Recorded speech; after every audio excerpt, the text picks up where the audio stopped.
Class कल आपकी होगी वो मिसलेनियस होगी और उस मिसलेनियस क्लास में हम जितने भी वैरायटी के टॉप मोस्ट क्वेश्चन बन सकते हैं आपके एग्जाम में, चाहे वो किसी भी एग्जाम की हम बात करें, एसएससी सीजीएल की, सीडीएस की, यूपीएससी सेट वगैरह की, मतलब किसी भी लेवल की हम बात करें तो उसको हम कल डिस्कस करेंगे मिसलेनियस क्लास में, इसलिए मैंने उसको अलग ही आपके लिए रखा है। आज छोटे-छोटे 2-3 टाइप के सवाल बचे हुए हैं, उनको कंप्लीट कर लेते हैं, अगली क्लास में हमारी छुट्टी रहेगी, ठीक है? उससे पहले कुछ आपके और मैंने 4-5 क्वेश्चन सेलेक्ट किए हैं एक ऐसे टॉपिक के जिसने आपको बहुत ज़्यादा परेशान किया, जो था इलेक्शन वाले क्वेश्चन। इलेक्शन वाले क्वेश्चन के 5-6 क्वेश्चन कल कराए थे, 4-5 क्वेश्चन आज करा देते हैं, 8-10 क्वेश्चन सफिशिएंट है। हाँ, मैं मानता हूँ कि जो इलेक्शन वाला टॉपिक है एक ऐसा टॉपिक है जिसमें आपका एफर्ट बहुत ज़्यादा लगेगा समझने में भी और सॉल्व करने में भी, क्योंकि इसका जो कैलकुलेशन पार्ट है वो थोड़ा-सा ऊपर का लेवल का है इलेक्शन वाले सवाल, क्योंकि कई बार मैंने देखा है प्रीवियस ईयर में बना भी देते हैं थोड़ा सा कैलकुलेटेड क्वेश्चन, क्योंकि वहाँ कहेगा कितने परसेंट ने वोट देने ही नहीं गए, इतने परसेंट अवैध घोषित हो गए, विनर को इतना, लूजर को इतना, इतने मत अमान्य घोषित हो गए, बहुत सारा डेटा हमको दिया होता है, कई बार ऐसा उटपटांग टाइप का डेटा दिया होता है जहाँ हमें कैलकुलेशन करनी पड़ेगी। यस, ये बात तो श्योर है। अब कल आपका मॉक क्विज भी हम कराएंगे, परसेंटेज की ही मॉक क्विज होगी। जो मॉक क्विज का आपका लेवल होगा वो मॉडरेट लेवल होगा। 20 क्वेश्चन मैंने सेलेक्ट किए हैं, टाइम रखा है 25 मिनट, 25 मिनट, 1/4 की नेगेटिव मार्किंग है। सॉल्यूशन आपको तुरंत नहीं दिखेगा, वो शाम को 5 बजे आपको सॉल्यूशन दिखेगा, ठीक है? 8 बजे सुबह क्विज ओपन हो जाएगी और जो हम अपनी क्लास का टाइम रखेंगे वो अभी डिसाइड कर लेंगे, लास्ट इस क्लास के लास्ट तक डिसाइड कर लेंगे। तो चलिए कुछ और आपके इलेक्शन वाले सवाल कर लेते हैं भाई, क्योंकि हमारा टाइम चल रहा था। जरा देखते हैं, कल लास्ट क्वेश्चन इसी किया था, यही किया था ना हमने, आई थिंक ये मैंने आपको होमवर्क भी दिया था, है ना? बताओ परसेंटेज में इतने कम दिन कैसे लगे, वो जो दिखा दिया आपने, नहीं बचे। आप ये स्टेटमेंट देने से पहले अगर कोई बुक ओपन करके ये देख लेते कि कोई टाइप परसेंटेज में बचा है कि नहीं, एक सिंगल टाइप नहीं बचा। हाँ, कम दिन इसलिए लगे, बहुत सारे फैक्टर होते हैं यार, बहुत सारे फैक्टर। एक तो आपकी क्लास सवा घंटे 1 घंटे 20 मिनट चली है। दूसरा, अब आप कंपैरिजन करोगे, जीडी वाले में आपने तेरे क्लास कराई थी भाई, जीडी वही परसेंटेज से शुरू था, 55 मिनट 50 मिनट की क्लास वहां होती है और एक क्लास में 5-6 क्वेश्चन मैंने उसमें कराए, 6-7 क्वेश्चन, 5-6-7 क्वेश्चन। तेरे क्लास में कितने कराए? 65 68 क्वेश्चन, क्योंकि वहां बच्चे बहुत बेसिक से सिखाया मैंने उनको, यहाँ भी बेसिक से सिखाया नो डाउट, लेकिन वहां स्पीड बहुत कम थी, क्लास में 5-6 क्वेश्चन का एवरेज निकल रहा था, 65 क्वेश्चन टोटल हुए थे। यहाँ हम कितने पे पहुंच गए? 96 पे पहुंच गए। आज हम पहुंच जाएंगे 105 106 पे। कल मिसलेनियस भी करेंगे, 20-25 क्वेश्चन कराऊंगा, तो 130-35 क्वेश्चन परसेंटेज में कम होते हैं ना। आप क्वांटिटी क्यों देख रहे हो, क्वालिटी देखो भाई। चलो, मैंने कहा एक चुनाव में मतदाता सूची के 15% मतदाताओं ने अपना मत ही नहीं दिया, 15% ने अपने वोट ही नहीं डाला और 100 मतदाताओं ने अपना मतपत्र खाली छोड़ दिया। अब अगर खाली छोड़ दिया तो भाई साहब उनकी वोट हो जाएंगी अवैध घोषित, क्या हो जाएंगी? इनवैलिड घोषित हो जाएंगी। अगर राम और श्याम दो ही प्रत्याशी थे, दो लोग ही थे, विजेता राम को सूची के सभी मतदाता यानी कि जिन भी लोगों का आपका वोटर आईडी कार्ड बन रहा है ना, जिन भी लोगों का वोटर आईडी कार्ड बन रहा है, उतने लोगों का 69% मिला है राम को, और कह रहा है कि उसे शाम से 630 मत ज्यादा मिलेंगे। तो सूची में मतदाताओं की संख्या क्या करो? कल क्वेश्चन आया था, सेम वही सवाल है। चलो देखेंगे भाई, मान के चलेंगे कि 100 आर, ये 100 आर क्या है? मान लिया टोटल वोट है, कुल मत, ये टोटल वोट क्या मान लिया मैंने? 100 आर मान लिया। अब कह रहा 15% मतदाताओं ने ना अपना वोट ही नहीं डाला, होते हैं ना कुछ भाई, तो बाहर रह रहे हैं, हम क्यों वोट डालें, हमारे लिए तो क्या प्रधान है, एक बोतल भी नहीं भिजवाई हमारे लिए तो प्रधान ने, भावी प्रधान ने, तो हम क्यों वोट डालने जाए? ऐसे बहुत सारे लोग के नखरे होते हैं, तो वोट डालने नहीं जाते हैं। एक एग्जांपल दिया मैंने, अगर 15% लोगों ने वोट नहीं डाला तो बच्चे वोट कितने लोगों ने डाला है? फिर 100 में से 15 घटा दो सर, 85 आर लोगों ने मतदान किया है। कितने लोगों की वोट पोल्ड हुई है, यानी कि 85 आर लोगों ने ना मतदान किया। अब कह रहा इन 85 आर में से ना 100 लोगों ने अपना जो वोटर पर्ची है ना उसको खाली छोड़ दिया। अगर इन 85 आर में से 100 लोगों ने वोटर पर्ची खाली छोड़ दी, तो कितने लोग बचेंगे जिनका वोट वैलिड काउंट होगा? 85 आर में से 100 घटा दो, ये आपके वैध मत होंगे। क्या मत होंगे बच्चे? वैलिड वोट यानी कि वैध मत। 100 वोट तो इनवैलिड यानी कि अवैध घोषित हो गए। अगर मैं 85 आर में से 100 घटा दूं तो जो बचेगा वैलिड वोट बचेगा। अब इसमें से ही दो लोग डिसाइड होंगे, एक विनर और एक लूजर। सवाल ने बोला कि भैया राम जीता है और राम को सभी मतदाताओं का 69% मिला। मतदाता सूची का सभी मतदाता तो ये है जिन लोगों का वोटर आईडी कार्ड बन रहा है, और इसको मिला है इसका 69%। तो 100 आर का 69% कितना होता है? 69 आर। राम को मिला है 69 आर। सवाल ने बोला है राम को सभी मतदाताओं का 69%, तो सभी मतदाताओं का 69%। अब जो दूसरा वाला बंदा होगा भैया, उसको इसमें से ही इसको घटाना पड़ेगा। देखो, बेशक राम को सभी मतदाताओं में से मिला हो, लेकिन उसकी कैलकुलेशन, उसको जो वोट मिलेंगे वो मिलेंगे इन वैध मतों में से ही। अगर हमें दूसरे वाले बंदे के निकालने हैं तो 85 आर माइनस 100 और उसमें से राम के मत यानी कि 69 आर घटा दो। आप कहेंगे 15 में से 9 गए थे, 7 में से 6 गए थे, 16 आर माइनस 100, ये दूसरे वाले को मिलेगा, सेकंड वाले को, ठीक है? अब अगर मैं देखूं कि राम जीतने वाले को 69 आर और हारने वाले को 16 आर माइनस 100, आपसे कह रहा है कि जो राम जीता है ना वो 630 वोट उसको ज्यादा मिले हैं, 630 वोट ज्यादा उसको मिले हैं। अगर मैं इसमें से ये घटाता हूं तो कितना मिलेगा? 9 में से 6 गया 3, इसमें से माइनस कर दो, ये 9 में से 6 गया 3, 6 में से 1 गया 5, 53 आर, और ये माइनस और माइनस प्लस हो जाएगा, प्लस का 100 बराबर 630 वोट। ये 100 उधर जाकर घटेगा तो 53 आर बराबर कितना है? 530 वोट। 53 से पूरा 10 बार घटेगा, यानी कि आर बराबर कितना मिल गया? 10। अब आर बराबर 10 है तो सूची में मतदाताओं की संख्या, वो तो 100 आर का मान आपसे पूछेगा, तो 100 आर का मान कितना हो जाएगा? 100 गुना 10, यानी कि मतदाता सूची में मतदाताओं की जो संख्या है वो 1000 यानी कि 1000 होगी। अब बहुत सारे बच्चे यहीं पर अभी अटके हुए हैं कि सर अगर एक को 69 आर मिलेगा ना तो दूसरे को 100 माइनस 69 31 आर मिलेगा। नहीं बच्चे, बिल्कुल भी नहीं, बिल्कुल भी नहीं। मैं आपको बताता हूं कैसे। मान लो घर में जो पापा की सैलरी है ना, किसी घर में एक व्यक्ति है जिसकी सैलरी है मान लो 10,000, 10,000 उसकी सैलरी है, सपोज दैट। अब उसने 2,000 रुपए, 2,000 रुपए अपने बेटे को दे दिए पॉकेट मनी के रूप में, पॉकेट मनी के रूप में। 2,000 रुपए में से 1,000 रुपए बेटे को दिए हैं और 1,000 रुपए बेटे को और 1,000 रुपए बेटी को दिए। अभी आपको कॉन्सेप्ट क्लियर होगा, देख लेना। 10,000 में से 2,000 रुपए पॉकेट मनी निकाली, पिताजी ने 1,000 रुपए बेटे को दिए, 1,000 रुपए बेटी को दिए। अब अगर मैं आपसे पूछूं कि जो बेटे को मिले हैं 1,000 रुपए, वो टोटल सैलरी का कितना परसेंट है? टोटल सैलरी का अगर मैं कहूंगा कि जो बेटे को मिला है ना, जो बेटे को मिला है, मैं 1,000 रुपए नहीं बता रहा, मैं ये कह रहा हूं कि जो बेटे को पैसा मिला है ना वो टोटल सैलरी का 10% मिला है, टोटल सैलरी का। तो ये टोटल सैलरी का 10% कितना होता है? 1,000। लेकिन ये 1,000 मिला किसमें से है? इस 2,000 जो पॉकेट मनी है इसी में से ही तो मिला है। बेशक बेशक उसको ये 1,000 रुपए की कैलकुलेशन मैंने यहां से की वो टोटल में से, लेकिन मिलेगा उसको इन 2,000 में से ही वो बचा हुआ इसको। तो वही चीज है कि बेशक इसका 69% टोटल में से कैलकुलेशन हुआ मिलेगा इसमें से ही, तो बचे हुए दूसरे को आपने इसमें से ये 69 घटा दिया तो दूसरे वाले का पैसा इतना हो गया। दोनों का डिफरेंस कितना हो गया? 53 आर प्लस 100 बराबर 630। आर का मान 10 आ गया, 100 आर का मान 1000 आ गया। ये सवाल बड़ा ही अल्टीमेट लेवल का सवाल बनता है भाई साहब। चलो चलते हैं अपने अगले सवाल की तरफ। जरा देखिए सवाल को। सवाल है चुनाव में केवल 2 उम्मीदवार थे, विजयी उम्मीदवार को कुल मतों का 48% मिला, ओके? उसके विरोधी उम्मीदवार को 6800 मत मिले, विरोधी वाले को 6800। जो कुल मतों का 34% थे, जो विरोधी को मिले हैं ना वो कुल मतों का 34% थे। अब कुछ मत अमान्य यानी कि इनवैलिड घोषित हो गए, तो विजयी उम्मीदवार का विनिंग मार्जिन मतलब कितने मतों से वो जीता है, और अमान्य मतों की संख्या, ये दो चीज आपको बतानी है। लगाओ इसमें दिमाग, कैसे हम इसे कर सकते हैं, बताओ बच्चे।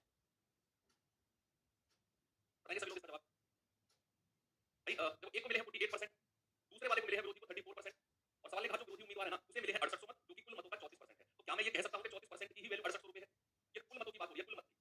भाई एक को अगर 48 मिला, दूसरे को 34, तो दोनों को मिलाकर कितना मिल गया है? 8 और 4 12, 4 3 7 और 1 8, दोनों को मिलाकर कितना मिला है? 82। इनवैलिड अमान्य घोषित कितने हो गए होंगे? भाई 100% में से 82% आप माइनस कर दो। आप कहेंगे सर 18% इनवैलिड घोषित हो गए होंगे, अवैध, क्योंकि एक को 48 मिला है, एक को 34, दोनों को मिलाकर 82%, तो जो बचा है 18% वो अवैध घोषित हो गए होंगे। बात क्लियर है? अब उसने कहा एक को 68 मिले हैं जो कुल मतों का 34% है, तो यहां से 1% कितना आएगा? 68 बटे 24। आप कहेंगे 34 गुनी 68, 1% की वैल्यू आ गई 200। अब सवाल ने कहा कि विजयी उम्मीदवार को विनिंग मार्जिन यानी कि कितने मतों से वो जीता है। भाई 48 और 34% का डिफरेंस बताइए। 48% और 34% का डिफरेंस। आप कहेंगे सर ये आ गया आपका 6 और 8 14% आ गया डिफरेंस। और 1% की वैल्यू अगर 200 है तो 14% की वैल्यू कितनी होगी? 14 गुना 200 यानी कि 2800 मतों से वो जीता है। कितने मतों से जीता है? 2800 मतों से। तो कौन से ऑप्शन में 2800 है? इसमें भी नहीं, इसमें भी नहीं, एक ही ऑप्शन है। आपको दूसरा निकालने की जरूरत नहीं है कि अवैध कितने घोषित हुए, लेकिन फिर भी आप निकाल लो। 1% 200, अवैध कितने हैं? 18%। 18% की वैल्यू कितनी आएगी? 18 गुना 200। यानी कि हम कह सकते हैं कि 3600 मत जो है ये इनवैलिड हो गए। ऑप्शन नंबर बी हमारा सही जवाब हो जाएगा। कोई दिक्कत इसमें किसी भी बच्चे को नहीं है। चलो एक और सवाल चलते हैं। ये सवाल करो, बड़ा आसान सा क्वेश्चन है भैया। ये लिटरली चुनाव का सबसे आसान सवाल है, सबसे आसान।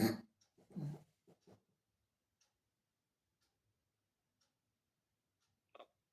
सवाल ने कहा दो उम्मीदवार पी और क्यू ने एक चुनाव लड़ा। ठीक? पंजीकृत मतदाताओं में से 70% पी के समर्थक होते हैं ना। समर्थक देखो जब कोई इलेक्शन होता है ना, गांव का इलेक्शन स्पेशली, तो उसमें समर्थक और कट्टर समर्थक दोनों में फर्क होता है। जो समर्थक होते हैं ना, जरूरी नहीं है कि वो कट्टर समर्थक हो। अभी पता चलेगा आपको सवाल में, ये सभी समर्थक कट्टर समर्थक नहीं है। ये पक्का श्योर है भाई साहब? कोई कहावत है ना गांव में, बड़ी स्पेशल गांव की, तो कहावत मुझे आज भी याद है, बता दूं? जिसने पिलाई रम उसके वोट कम, और जिसने पिलाई विस्की सारी वोट उसकी। बड़ी कहावत, हमारे गांव में प्रधानी का चुनाव होता था उस टाइम पर बड़ी कहावत चलती थी। तो भावी प्रधान से भी ऐसा बोल दे, समझ आ रहा था कि भाई साहब इसके के पास तो ज्यादा ही मैं तो आकांक्षाएं हैं, तो ये ऐसे नहीं मानेगा। तो दो उम्मीदवार में केवल चुनाव लड़ा, पंजीकृत में से 70% जो है वो पी के समर्थक थे। ओके, अब कह रहा है यदि पी के 60% समर्थक क्यू के 30% समर्थक से उम्मीद की जा रही है कि वो पी को वोट देंगे, तो कितने परसेंट पंजीकृत मतदाताओं में से पी को वोट देने की उम्मीद है? अब देखते हैं। भाई सवाल ने बोला, मैंने मान लिया कुल मत जो है ना वो 100 वोट है। ये क्या है? टोटल वोट है, टोटल वोट। अब सवाल ने कहा पी और क्यू की बात हुई है। सवाल ने कहा कि 70% जो है ना वो पी के समर्थक है। क्या है? वो पी के समर्थक है। तो 100 में से 70% कितना? 70 वोट हो जाएंगे जो पी के समर्थक है। तो बचे हुए 30% किसके होंगे? क्यू के समर्थक। अगर 100 में से 70 यहां आ गए तो क्यू के पास कितने रहेंगे? 30। अगर 100 में से 70% क्यू के समर्थक हो गए तो पी के कितने हो गए? तो क्यू के कितने होंगे? 30। अब कह रहा है कि पी के 60% से और क्यू के 30% से उम्मीद की जा रही है कि ये लोग पी को वोट देंगे। तो जरा मुझे बताना पी के 60% कितना होता है? भाई इसका 60% कितना होगा? 42 होगा। भाई 10% कितना? 7। 10% है 7, तो 60% कितना होगा? 42 होगा कि नहीं? अगर इसका 10% 7 है तो 60% कितना होगा? 42। अब जो क्यू है उसके कितने परसेंट से उम्मीद की जा रही है? 30% से। इसका 30% कितना होगा? इसका 30% होगा 9। इसका 30% कितना होगा? 9। यानी कि इन सभी लोगों से 42 और 9 इन लोगों से उम्मीद की जा रही है कि ये टोटल जो लोग है ना, टोटल मिलाकर ये लोग किसको समर्थन देंगे? पी से। पी को समर्थन देंगे। इन लोगों से उम्मीद की जा रही है कि ये लोग पी को समर्थन देंगे। तो आपसे कितने परसेंट से उम्मीद की जा रही है कि पी को समर्थन देंगे? 51 बटे टोटल वोट है 100 गुना 100, यानी कि हम कह सकते हैं कि 51% से उम्मीद की जा रही है कि ये पी को वोट देंगे। बड़ा आसान क्वेश्चन है लेकिन अच्छा क्वेश्चन है। करते हैं थोड़ा सा टाइप चेंज। बीच में कुछ मैंने बताए हैं जो मैंने मिसलेनियस में ऐड किया है, है ना? तो अब जो टाइप है हमारा, अच्छा ये है हमारा टाइप सूखे फल और ताजे फल वाला। सूखे फल और ताजे फल, ताजे फल संबंधित प्रश्न, संबंधित प्रश्न।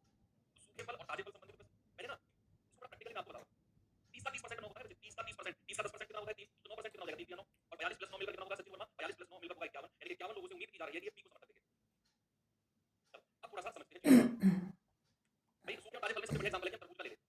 ये कोई तरबूज है, मैंने इसको बीच में से काट दिया, बीच में से काट कर ये ताजा फल है। ये क्या है बच्चे? ताजा फल है, ताजा फल। और मैंने कहा ये जो है ना ये 20 किलो ज्यादा हो जाएगा। ये 5 किलो का है। कितने केजी का? ये 5 किलो का है। अब हुआ क्या? इसको धूप में सुखाया गया, इसको धूप में सुखाया गया, यानी कि सनलाइट, सनलाइट, इसको धूप में सुखाया गया। और धूप में सूखने के बाद जो इसी का वजन है, ऐसा कुछ हो गया, ये ऐसा कुछ हो गया, तो जो इसका वजन है वो 2 किलो बचा है। इसका वजन जो है वो 2 किलो बचा है। बहुत आसान टाइप है।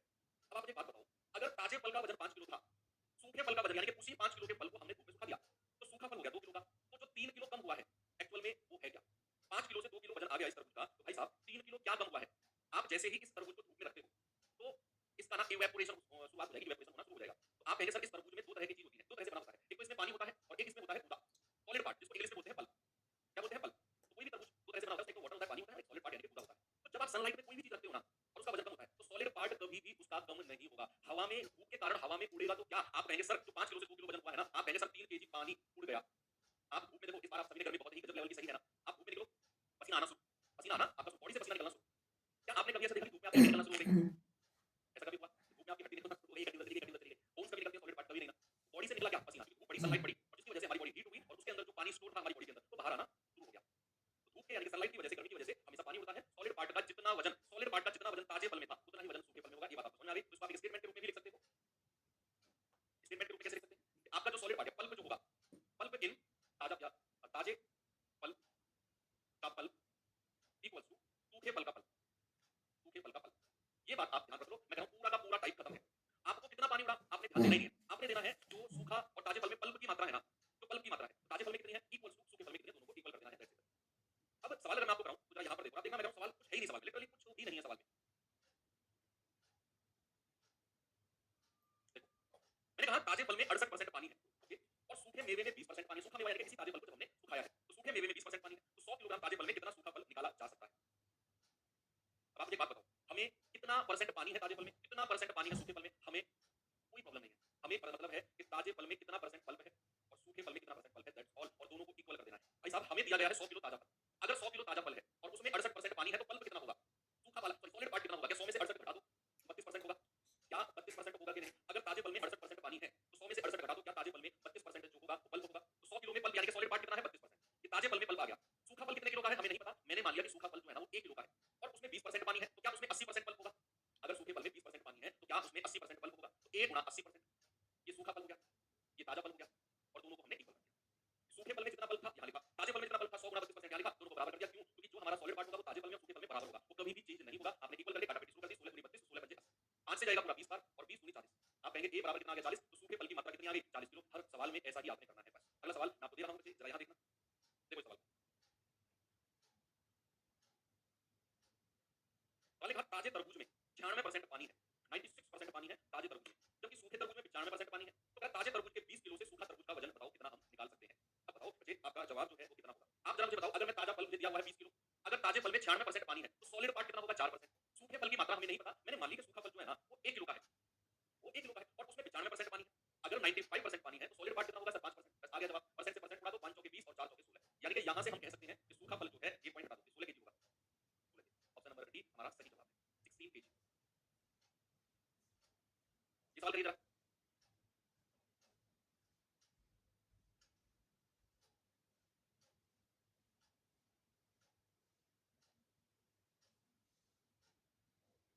बताओ भाई।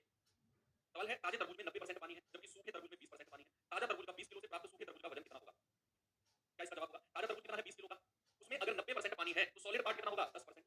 सूखे फल का वजन हम नहीं जानते, उसमें अगर 20% पानी है तो सॉलिड पार्ट कितना होगा 80%। दोनों को बराबर कर दिया, सवाल आपका हो गया। मजा आया, आसान टाइप करना, ये तो मैकेनिक्स बहुत हार्ड है। 10 से जाएगा पूरा 8 बार, ए का मान कितना हो जाएगा 20/8, यानी कि 4 दूनी 8, 4 पंजा 20, 5/2 आप कह सकते हो सर 2.5 केजी। क्या कह सकते हैं मुझे 2.5 केजी, ऑप्शन नंबर सी हमारा सही जवाब है। ठीक है, एक और दो सवाल, ये सवाल करिए जरा।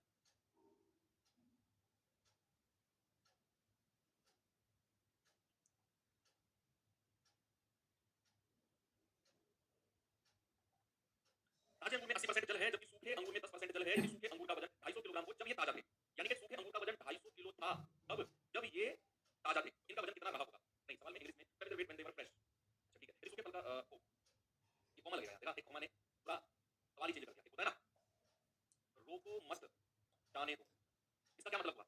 रोको मत, मैंने कॉमा बीच में लगा दिया, रोको मत जाने दो, और अगर इसका मतलब है कि रोको मत इसको जाने दो, और अगर मैं इसी कॉमा को हटाकर यहाँ पर लगा दूं तो क्या हो जाता है रोको मत जाने दो, है ना। तो एक कॉमा सेंस बदल देता है। यदि सूखे फल का वजन 250 किलोग्राम हो तो जब ये ताजा थे इनका वजन कितना रहा होगा। सूखे फल का वजन इस बार आपको दे दिया, तो हमें ताजे फल का वजन नहीं पता, मैंने ए मान लिया। कह रहा है कि ताजे फल में 80% जल है तो पानी कितना होगा बच्चे 20%। सूखे फल का वजन कितना है 250 किलो, सूखे फल में 10% जल है तो पानी कितना होगा 90%। दोनों को इक्वल कर दिया, दोनों को हमने इक्वल कर दिया, हो गया सवाल। आप कहेंगे परसेंट जीरो से परसेंट जीरो उड़ा दो सर, 2 से जाएगा पूरा 125 बार, ए का मान कितना हो जाएगा 125 गुणा 9, 9 पंजे 45, 9 दूनी 18, 4 22, 9 एकम 9 तो 11। तो यहाँ से हम कह सकते हैं कि ताजे फल का जो वजन होगा वो 1125 किलो रहा होगा। चलिए लास्ट क्वेश्चन कर लीजिए, तो मैं टाइप चेंज करने वाला हूँ।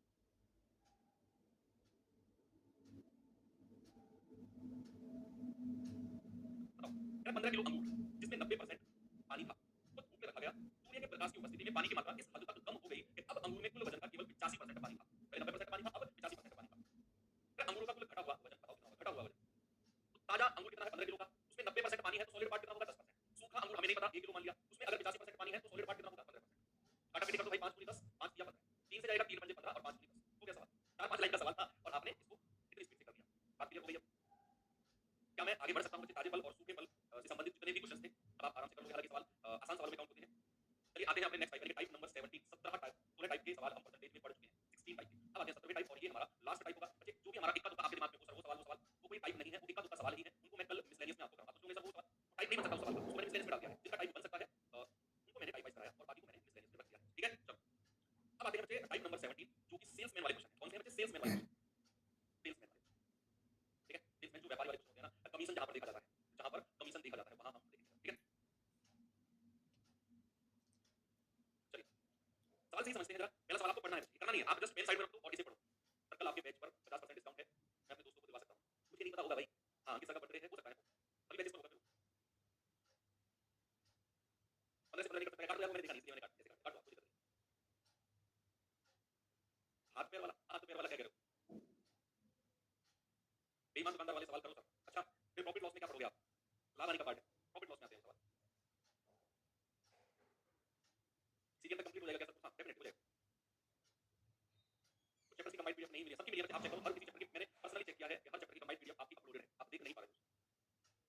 पढ़े सवाल को, चलो एक सेल्समैन को उसके द्वारा की गई कुल बिक्री पर 18% कमीशन मिलता है।